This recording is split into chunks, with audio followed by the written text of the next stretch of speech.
বনানী তো আসছি, আজকে শনিবার, মানে বনানী ছাড়া ভাল লাগে না। এই যে হাঁটতেছি বান্ধবী আর আমি, এখন নাস্তা খাবো। এই যে নাস্তা নিয়ে আসলাম সকালবেলা। কি করব, ঠান্ডা লাগছে প্রচুর পরিমাণ আর কি, তারপর নাস্তা খাইতেই হবে। তো এখানে পরোটা নিয়ে নিছি, সবজি নিছি, ডাল ভাজি আর ডিম ভাজা নিছি, পরোটা চিরা নিছি। আর এখান থেকে একটু ভাজি নিব আর একটু ডিমও মিলাই নিব। অনেক কিন্তু মজা।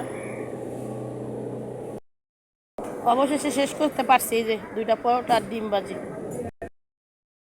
বান্ধবী চা নিয়ে আসছে, আমি উঠলাম না, চা খাবো এখন। আমার এটা মনে হয় সম্ভবত, কারণ আমি কফি ছাড়া খাই, বেশি বড় লোক এই জন্য।